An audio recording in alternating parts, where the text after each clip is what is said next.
A Ucrânia confirmou ter perdido o primeiro caça F-16 durante confronto contra mísseis russos, o que pode representar, no mínimo, uma grande derrota simbólica para Volodymyr Zelensky. Além disso, a Venezuela pode se tornar em breve um novo membro do BRICS.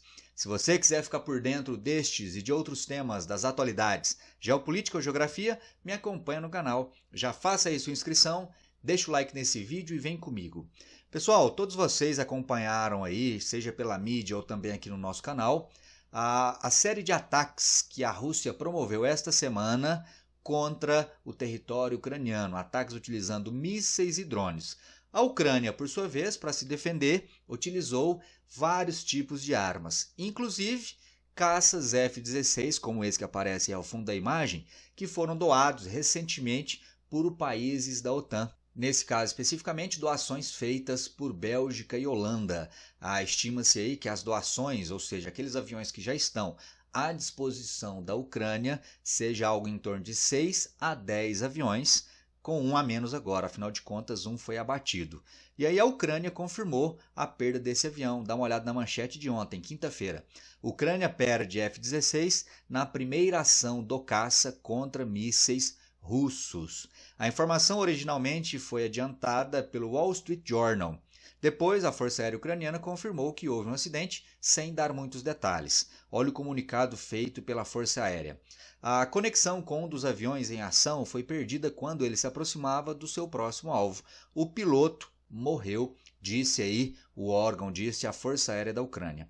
E aí, como eu acabei de ler, não há um detalhamento sobre qual teria sido a motivação da perda dessa aeronave. Mas existem duas possibilidades principais. Dá uma olhada nisso aqui, ó.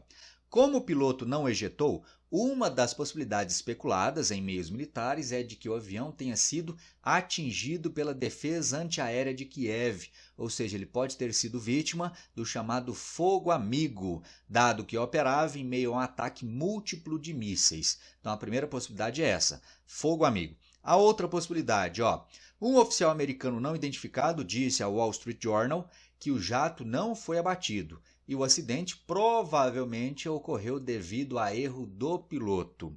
Essa segunda possibilidade, em particular, eu acho uma grande sacanagem. Pelo menos falar de possível erro do piloto agora. Está muito recente o episódio, não foi investigado, não tem muitas informações e aí já chega alguém falando de erro do piloto. É muito fácil, né, colocar a culpa em quem já morreu e já não pode mais se defender. Mas enfim, eu não estou falando que isso não possa ter ocorrido. Eu só acho que é precoce colocar a culpa no piloto. E aí chama atenção para outro detalhe. Perceba que nessas especulações não aparece a possibilidade do avião ter sido derrubado pelos russos, por armas russas. E aí eu fui pesquisar e até mesmo em mídias russas, mídias pró-exército russo, não há menção sobre essa possibilidade. Ou seja, se até mesmo os russos não estão afirmando que eles foram responsáveis pela queda da aeronave, pelo abate, pela derrubada, destruição, enfim, utilize o termo que quiser, se nem eles estão dizendo isso, então eu acho que essa possibilidade ela acaba sendo descartada e aí as causas ficam principalmente entre essas duas aqui que eu acabei de te mostrar. Mas e você? Qual você considera como tendo sido provavelmente a causa do abate dessa aeronave? Escreve aí para mim nos comentários. Seguindo então, pelo lado russo, importante relembrar isso aqui.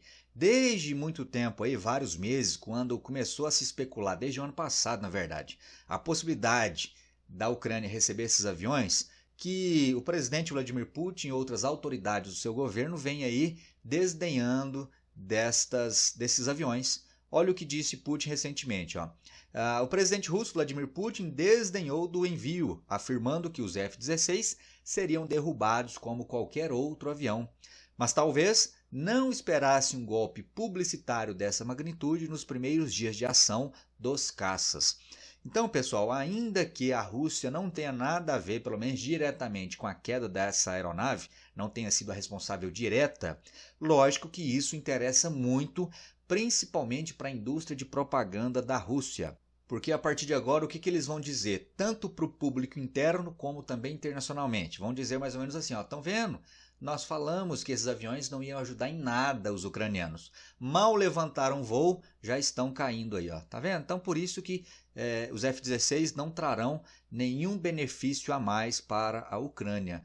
E aí, você concorda com isso? Você acha que a queda dessa aeronave agora foi apenas aí um acidente ou incidente de percurso e que, na verdade, os aviões trarão muitos aspectos positivos para a Ucrânia ou não vai mudar nada no campo de batalha? Comenta aí para eu saber o que você pensa sobre isso. Aqui, ó, algumas informações técnicas sobre este avião. Não vou entrar em muitos detalhes, mas o que vale a pena deixar claro é o seguinte: os F-16, ainda que sejam um modelo de avião extremamente capaz, eficiente, uma máquina de guerra poderosíssima e muito linda, né? Olha que belíssima essa imagem. É uma aeronave já relativamente antiga, olha só. O primeiro voo foi há 50 anos.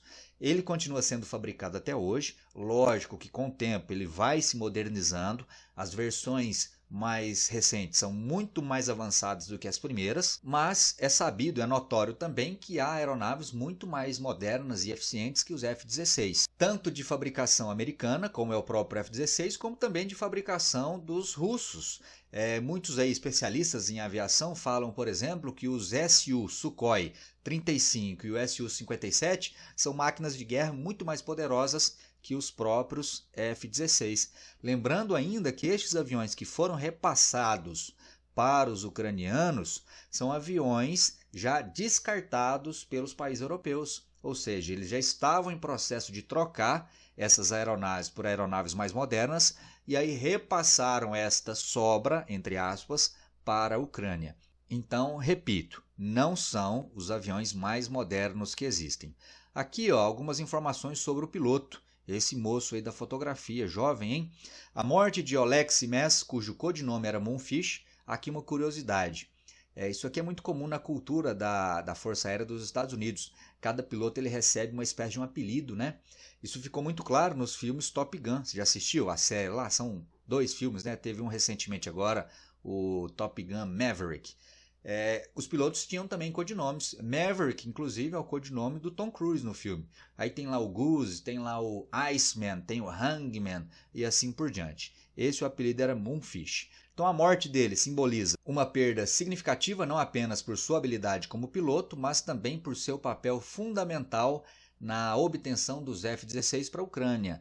Ele foi um dos primeiros pilotos ucranianos a treinar com os F-16 e esteve ativamente envolvido nos esforços diplomáticos para garantir a transferência dessas aeronaves ao visitar os Estados Unidos em 2022. Então perceba a dimensão grandiosa dessa perda para a Ucrânia, hein? Em várias dimensões. Primeiro, perdeu um avião, então a perda do avião por si só já é um prejuízo grandioso. Tem também o simbolismo, ou seja, numa das primeiras ações com os aviões já se perde um deles. E a maior das perdas, na minha opinião, é a do próprio piloto. Esse piloto era um dos mais experientes, e não o mais experiente de toda a Força Aérea Ucraniana. Ele era fluente em inglês, algo fundamental para pilotar, para aprender a comandar aviões com tecnologia ocidental, como é o F-16, e como dito aqui na matéria, ele teve uma atuação política, diplomática importantíssima para que a Ucrânia pudesse também obter esses aviões. Então, não resta dúvida de que o problema, o prejuízo para a Ucrânia vai muito além da mera perda da aeronave. Beleza, beleza? Tranquilo isso aí? Aqui, mudando um pouco de assunto, quero falar brevemente sobre o BRICS. Olha a manchete desta quinta-feira, 29 de agosto. Candidatura de Venezuela e Nicarágua ao BRICS vira constrangimento para Lula. Vamos entender o que está acontecendo. Ano passado, você se lembra, essa foto que inclusive é do ano passado, ó, da cúpula do BRICS que foi realizada na África do Sul. Os 5 países membros originais do BRICS, Brasil, Rússia, Índia, China e África do Sul, lembrando que neste encontro o Putin não esteve presente. Ele foi representado pelo Sergei Lavrov, ministro dele, e o Putin não viajou porque tem aquele mandado de prisão contra ele expedido pelo TPI, Tribunal Penal Internacional. Nesse encontro do ano passado, o BRICS decidiu pela aceitação, pela adesão de 6 novos países. Quais foram, hein? Vamos lembrar aqui, ó. 3 lá do Oriente Médio, Emirados Árabes Unidos, Arábia Saudita e Irã. 2 da África, Egito e Etiópia. mais a Argentina, 6 novos membros. Chegou no final do ano passado, depois que o Javier Milei foi eleito na Argentina, ele falou, não quero entrar nesse clubinho aí não. Aí a Argentina vazou, ficaram então só esses outros 5 países, que se juntaram aos 5 membros originais, e o BRICS tem hoje, portanto, 10 membros, beleza? Por isso é chamado já de BRICS+. E aí no próximo mês de outubro será feita uma nova cúpula, agora na Rússia, onde se debaterá, entre outras coisas, a adesão, se não como membro pleno, mas como parceiro, de novos países. Entre eles está quem? A Venezuela e a Nicarágua. E isso é uma dor de cabeça para o Brasil. Por quê? Nicarágua, porque o Brasil praticamente aí desfez ou teve desfeitas relações diplomáticas com a Nicarágua. O Lula entrou em atrito com o Daniel Ortega, não vem ao mérito agora as causas disso. Mas o fato é que governos de Brasil e Nicarágua não se falam mais. E aí tem um problemão ainda maior que a Venezuela, por conta das eleições do país que deram a vitória, ao menos de acordo com o regime daquele país, deram a vitória para Nicolás Maduro. Mas o Brasil não reconheceu a vitória de Maduro ainda. Para o Brasil, não há legitimidade naquela eleição. E aí a entrada da Venezuela sob a presidência de Maduro seria muito constrangedor para o Brasil. Tipo assim, poxa, como que o presidente deste país, não reconhecido pelo Brasil, faz parte do mesmo grupo que o Brasil? Então, esse é aí o sentido dessa manchete que fala em constrangimento. Lembrando ainda que, para muitos, a adesão desses 2 novos países, mais os que ingressaram no passado, vem fazendo com que o BRICS se torne, pouco a pouco, claramente, um grupo de países que se opõem frontalmente aos Estados Unidos, ao Ocidente. E o Brasil sempre buscou ter uma posição de equilíbrio entre essa oposição chinesa e estadunidense. Qual será a tentativa do Brasil, então, nessa cúpula de outubro? Fazer com que, junto destes novos membros, ou possíveis novos membros, haja também países que sejam um pouco mais neutros nessa relação China-Ocidente. O Brasil vai, por exemplo, defender a entrada de Colômbia, possivelmente também da Malásia, do Vietnã, Singapura, que são países que têm, como eu disse, uma posição mais neutra. Vamos ver o que acontece até lá. Aqui um trecho da matéria. Ó. O plano de Moscou e Pequim é anunciar na cúpula de Kazan, na Rússia, em outubro, um grupo de estados que se associariam como parceiros do BRICS. O status deve ser inferior ao de um membro pleno, mas a ideia é que indica um primeiro passo para uma futura efetivação desses países. De acordo com interlocutores, Nicarágua e Venezuela estariam entre os novos parceiros, o que não agradou o Brasil. O Brasil sequer queria a expansão do BRICS ano passado, né? Mas, no final das contas, a voz mais efetiva do BRICS é a da China, e a voz chinesa acabou prevalecendo, e eu imagino que vai continuar prevalecendo também nessa próxima cúpula. E você, o que você pensa sobre isso?